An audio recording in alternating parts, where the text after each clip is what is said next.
An allegorical story takes you through a journey. It makes you feel something. There's a peak, a valley. There's a real rhythm to it. People are taken through this emotional journey with the protagonist, right?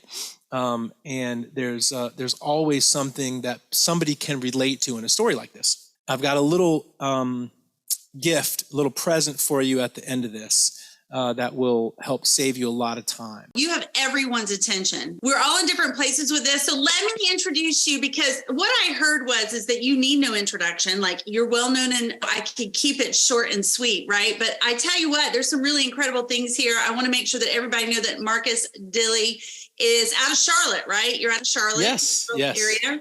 And you've been named the top 125 most influential leaders of 2022 by Success Magazine, and is in the top of 1% of influencers and team builder for your firm. But most importantly, you've gotten the Icon Agent Award for 4 years in a row based on hitting your production milestones. I'm sure that's been life-changing for you for 4 years, and especially what's happened with the stock over the last 4 years. I can't even, God has been so good to us and our family and this business. We are so blessed, and we work with the greatest people, this is all about a team effort, right? We call ourselves a tribe, and we truly feel that way. And it's just amazing to see. I've never worked in any organization where collaboration was, encouraged over competition. It's really collaboration over competition. And you want to see people do better than you, in many ways. You encourage them, you give them the tools, you give them the support, and you cheer them on. And I've just never seen anything like it. And it's just a testament to the company, testament to the, titans of industry that work for and with this company. And it's just an amazing place to be. So I'm glad to be here. Oh, I am so excited to have you here. And I will tell you, I love this. I do want to point this out, that you're a musician and a health and wellness advocate, and you serve as one of the worship arts leaders for Steel Creek Church of Charlotte. So shout out to Steel Creek Church, and love spending time with your wife, Ashley, your three amazing children, Liberty, Honor, and Justice, and your rescue dog, Glory. And I have to tell you, I love that part, because it's not just about real estate, right? It's not just about building a business. It's more than that. And that's a testament to that. So that's awesome. So today, Marcus, I'm going to hand it over to you. We can move forward any way you want. I thought I would just hand it over to you and kind of give us a preview. First of all, thank you so much for being here with us today. All of you, if you missed what Carrie said, Marcus is going to be here once a month, volunteering his time to help all of us get better. And for that, I'm just going to turn it over to Marcus so he can just knock us out with some of this amazing digital information that we can use for leverage in our business. So I am super stoked. Thank you so much, Becky. And I got to tell you, I'm just geeking out on this stuff. Like, I feel like I'm a kid at Christmas. What's come out, what is coming out, there's so much stuff coming down the pike. And I'm proud to be able to present this. Sometimes it's just that one thing that you hear. It's that one thing that you see. It's that one person that that changes everything for you. There's so much opportunity here that hopefully you guys will get something out of it and be able to use it. So, awesome. All right. So you like that picture? Is that cool? Can you guys see that? I see the person in that. It took me isn't that a cool picture? Yes. Oh, it's a person. Yeah. There's a person in there. Yeah. So we are going to talk today about digital leveraging. And today we're going to talk about generative AI. That's what we're going to focus on. Nice. Now, generative AI, right? AI is artificial intelligence. Generative sounds like generate, right? That's where that comes from. So generative AI, what is it?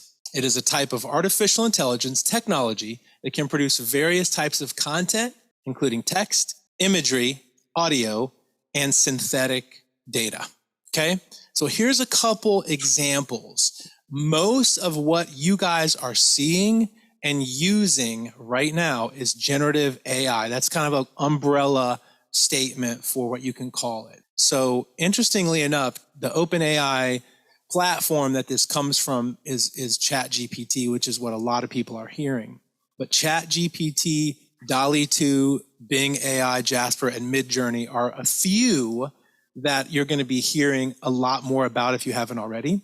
And Jasper and ChatGPT are kind of similar. In fact, Jasper came out much earlier than ChatGPT, even though it was available to a select group of sort of test beta subjects. And Jasper used that same open AI platform to build something that's now, I think, worth $2.5 billion.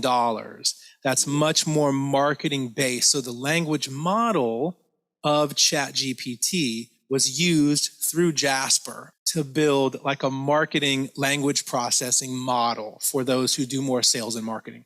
That was sort of the angle that they took and why that took off so well. But it's really all based on the same language model, OpenAI, ChatGPT. Same thing for Bing AI, which I just looked at this a minute ago myself. Actually, is this is a Microsoft plugin for a search function that is still built from ChatGPT, still built from that same framework. Now, DALL-E 2 and Midjourney, they are also generative AI systems, but they are basically text to image generators, right? So you can just text your wildest, craziest ideas, and it will generate a picture. It's a real life picture, or it can look as if it's a painting or a drawing, some sort of artistic, output. So these are just some kind of ideas of what you're seeing, what it is, and how it's being implicated in business and for sales and marketing, et cetera. So what you want to know is, how is this important to me? What does this mean for me, right? So this is cool. I asked ChatGPT to describe itself to realtors in a presentation about what it does. Literally typed this in, and this is what it said. Thank you for inviting me to speak to you today. My name is ChatGPT, and I'm an AI language model developed by OpenAI based on the GPT-4 architecture. I'm here to discuss how I can support your business and improve your client experience. As an AI language model, my primary function is to understand and generate human-like text based on the input I receive. I've been trained on a vast data set of text from various sources, which enables me to carry out tasks related to natural language processing, including answering questions, offering recommendations, and providing valuable insights. In the context of real estate, I can be a valuable asset to your business by A, enhancing customer service. I can provide quick and accurate responses to client inquiries through chat platforms, email, or other communication methods, significantly reducing response times and increasing client satisfaction. B, streamline internal processes. I can assist with tasks such as document generation, contract reviews, and data analysis, helping you save time and focus on more strategic activities. C, market analysis and insights. Boom. With my ability to process large amounts of data, I can provide market trends, property insights, and neighborhood statistics to support your decision-making process. D, lead generation and marketing. This is, the foundation of our business. I can help identify potential leads. The money, craft personalized messages, and assist with social media management to maximize your outreach efforts. And finally, E, continuous learning and adaptation. As a self-improving AI, I constantly learn from my interactions to enhance my understanding and provide even better assistance in the future. To summarize, I'm a highly versatile AI language model that can help you streamline your operations, enhance customer service, and make more informed decisions in your real estate business. By integrating me into your workflow, you can unlock new opportunities for growth and efficiency. I look forward to working alongside you and supporting your real estate endeavors. Has anybody fallen over? I know that was a lot to read, but I really wanted to go through all that because I wanted you guys to hear how this computer is talking to you about how it can help you in your business. In case maybe you didn't know exactly what it could do for you, or just sort of the gimmick, the mind-blowing nature of what I just read from just asking that question. And this is, again, the ChatGPT-4 architecture, which is a step up from, if you've been hearing about ChatGPT 3 or 3.5, it's kind of similar to what a lake would be to the ocean as far as the data set. Because ChatGPT has really been around, this OpenAI language processing model has been around for a really long time, and they've been training it in order to, because obviously this all comes from humans, right? This is not a living, I know there's a lot of fears about AI. I've gone all into this, but really it's not going to do anything without human intervention. right? It's only as good as the humans behind it, the training that the humans give it, right? It's only regurgitating data and information that we have put forth for a period of time. In fact, the data set, I believe, only goes to 2021. But remember that, like anything else in life, guys, what this is just a tool. We talked about that in the beginning. ChatGPT is just a tool. So I was a builder back in the day, right? I learned how to swing a hammer.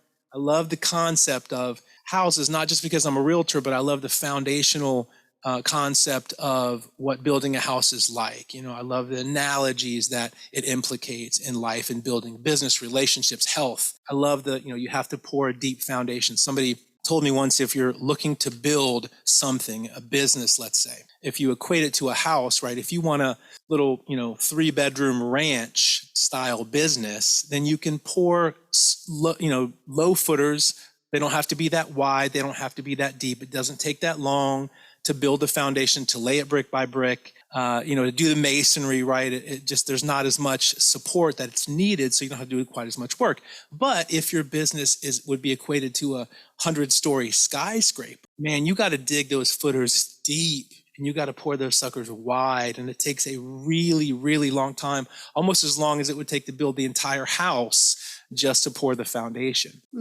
ChatGPT is just a tool, and for me, I learned to swing that hammer. In fact, I ended up doing interior trim carpentry. So I did the fancy custom work. We did, 4-piece crown molding and put up fireplaces and mantles, all the fancy stuff, right? Which I really loved being able to do that. But when I first started out, I could barely swing a hammer. But by the end of it, I could make that compound miter saw sing. Right? I mean, I knew how to work that thing and put something forth that was much greater than just the tool itself, because the talent, the skill set, the drive, the desire that the person has behind the tool is really what creates the output, right?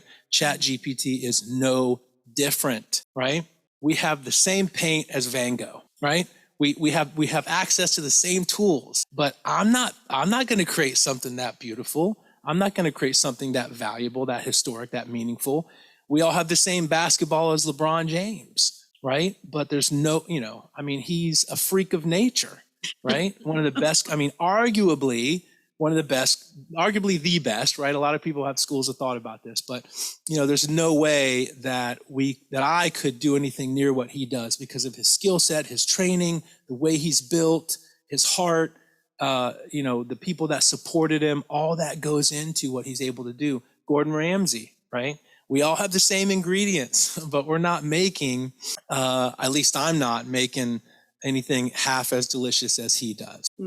So there is something that's happening that a lot of people are unaware of right now, and that is called prompt engineering, okay? So, you heard the adage, you ask a stupid question, you get a stupid answer, right? We talked about this with Carrie before, that this is so true in our relationships. It's true in our business. It's true when we are growing our teams. Asking quality question is what produces quality answers. And that's what drives things forward. Garbage in, garbage out, right? I love this. It's kind of a funny picture, but it really gives you a visual of what this is like. I mean, this dump truck is dumping bad prompts into this guy's brain. He's punching it into chat GPT, and what he's getting out of it are bad answers, bad results, bad output. All right, I'm going to show you guys really quick this video. And what I'm going to do next, I've got a little gift, a little present for you at the end of this that will help save you a lot of time. But what I'm going to do is I'm going to show you really quick what it looks like to put a bad prompt in ChatGPT and then a good one. And then I'm going to read through what both of those actually look like so you can tell the difference. Okay, that sounds great.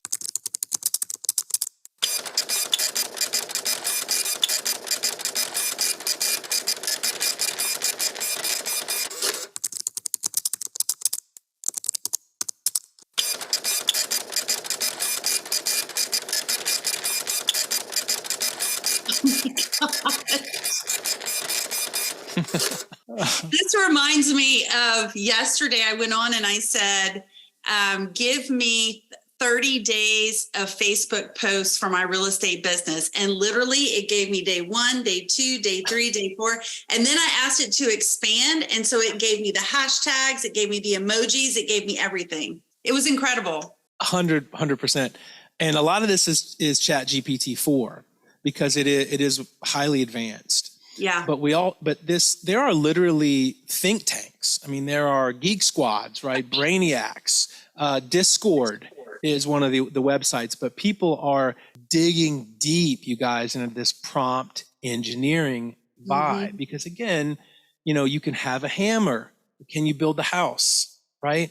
You have to know how to use the tools. The tool in and of itself is not going to make you rich. It's not going to make you a better realtor. It may make you a little bit more prolific, but if it makes you prolific with bad content, who cares, right? I mean, you gotta use this in a way where you can really squeeze the juice out of it and maximize the output and expenditures. And really, if you look at anything that has developed over time, our creative nature finds things in the creation that we never could have thought of, because people are so complex and God has given us so much creativity and the ability to really play things out. So this is certainly no different, even though it's created from us and it's an extension of us in a way. It's no different. So what I'm going to do is I'm going to take, and we're almost through with this, but I'm going to take you through really quick these two, just so you can get a real life example of what this is like, and then I'm going to give you a little present at the end that's going to help you guys with being able to do this much more easily. So here's a idea, an example of a bad prompt, right? Write a story in 150 words about a buyer's journey to buying it. Now, that's probably something that I would say. It's something that a lot of us would probably say. That sounds pretty normal. But here's what came out. I really did this. I really put this into Chat GPT, and these things really came out. Samantha had always dreamt of owning her own house, and after years of saving, she was finally ready to embark on the journey to become a homeowner. She spent countless hours browsing online listings, touring open houses, and attending meetings with real estate agents. Initially, Samantha struggled to find a house with, It's like, okay, I mean, this is fine, right? I mean, it's fine. And you can see how this can be applicable in your business. So I'm just using this as an example, but obviously there's a myriad of ways you can apply this to social media and blogging and, marketing and creation and all that. But this is fine, but it's just kind of blah, right? It's just not, it's sort of lifeless. So here is a good prompt for Chat GPT. Write an allegorical story in the first person point of view that highlights the emotional pain of not having a good realtor to help you buy a house and of having the right realtor help them overcome their problem. Write it in the tone and style of Dave Barry in 150 words. So I used the same 150 words. I used the same basic concept, but I said, write an allegorical story, right? An allegorical story takes you through a journey. It makes you feel something. There's a peak, a valley. There's a real rhythm to it. People are taken through this emotional journey with the protagonist, right? And there's always something that somebody can relate to in a story like this. And I said, do it in the first person, highlight the emotional pain, all the things that you kind of want to come across in a story like this. And Dave Barry is just, you could do Warner Herzog. You could do whoever, whatever style you want. This guy's a sort of a comedy writer for magazines. I think it's New York Times or something that he writes for, but he just has kind of a comedic, jazzy style that's really cool. So this one, once upon a time in the land of real estate, I was a parched wanderer in a desert of despair. My heart ached with the pain of 1,000 questionable property listings, all because I was without a good realtor to guide me. Then, one day, my savior appeared, right? The Yoda, realtor extraordinaire, the great Gary, armed with the compass of closing deals and the map of market analysis. Gary was the ultimate home buying Sherpa. We ventured into the treacherous terrain of bidding wars and the forest of frustration. Together, we faced the beasts of bureaucracy, tamed the wild inspections, and laughed in the face of financing fears. Gary's mighty negotiation sword sliced through the darkness of doubt, leading me to my dream home oasis. As I stood on the doorstep of my new castle, I knew I had vanquished the emotional pain of home ownership. I owed it all to Gary, the realtor who held the key to my heart and my new abode. Oh my goodness. Right? Wow. This brings up is happening? Hey, if you want to write a book, just give GPT a prompt, right? I bet this just brings so many questions up, right? Like some good, some not so good. Right. Like, oh, yeah. Making sure, give your kid GPT for their next paper if you want to get it done quickly at the last minute, right? Yeah, here's the thing. Don't be afraid of AI. Don't be afraid of, again, it's only as good as the humans behind it. It's a tool and nothing else. Right. I'm not afraid of AI. I'm not afraid it's going to take over the world or whatever. I'm afraid of the people behind it. I'm afraid of the humans, right? The humans, they scare me because they're the ones that take tools. Any tool is a weapon if you hold it right. Ani DeFranco said that, right? Love so that. Obviously opens up doors. The prompt engineering opens up doors to building your business and really learning how to use this tool to create a masterpiece. So this is my special gift, okay? Prompt-genie.com. Write this down because this is a website that will allow you to type in the bad prompt and it will automatically generate the good prompt. I love it. And thank you for listening and hanging in today. Here's some links. Check me out, linkupwithme.com and marcustube.com. Go check out my YouTube channel and like and subscribe. Okay, so Marcus, you said that was prompt-genie. Yeah, let me go back. There we go. There it is, everybody. Prompt-genie.com.